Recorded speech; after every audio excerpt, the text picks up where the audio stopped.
ഇനി നോക്കിക്കോളി, അതിൻ്റെ ഉള്ളിൽ അർജുനുണ്ട്, നമ്മളെ ലോറിയാണത്. അർജുൻ ഉൾപ്പെടെ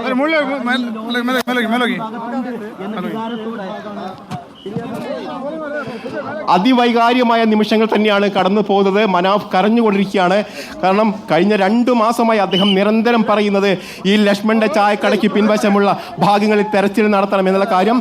അപ്പോഴൊന്നും ആ ഭാഗത്ത് തെരച്ചിൽ നടത്തിയിട്ടില്ല എന്നാണ് അദ്ദേഹം കൃത്യമായി പറയുന്നത്. ഏതായാലും ഇന്നിപ്പോൾ ലക്ഷ്മൺ നായിക്കിന്റെ കടയ്ക്ക് പിൻവശം, അതായത് CP പോയിന്റ് 2 എന്ന് പറയുന്ന ആ ഭാഗത്തുള്ള തെരച്ചിലാണ് ഇപ്പോൾ അർജുനെയും അതോടൊപ്പം തന്നെ അർജുന്റെ ട്രക്കും കണ്ടെത്തിയിരിക്കുന്നത്. ക്യാബിനടക്കമുള്ള ഭാഗങ്ങളാണ് ഇപ്പോൾ കണ്ടെത്തിയിരിക്കുന്നത് എന്നാണ് നമുക്ക് ദൃശ്യങ്ങളിൽ നിന്ന് മനസ്സിലാക്കാൻ കഴിയുന്നത്. ഏതാണ്ട്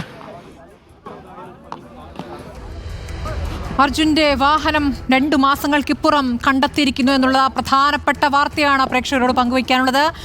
അർജുന് വേണ്ടിയുള്ള തിരച്ചിൽ പ്രതികൂല സാഹചര്യങ്ങളെ തുടർന്ന് ഓഗസ്റ്റ് 16 നിർത്തിവെക്കുകയായിരുന്നു.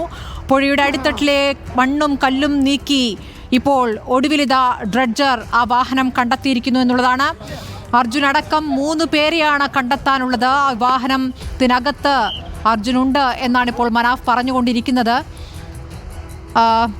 വേറെയും 2 പേരെ കണ്ടെത്താനുണ്ട്. വാഹനം പൂർണ്ണമായും പുറത്തെത്തിക്കേണ്ടതുണ്ട്.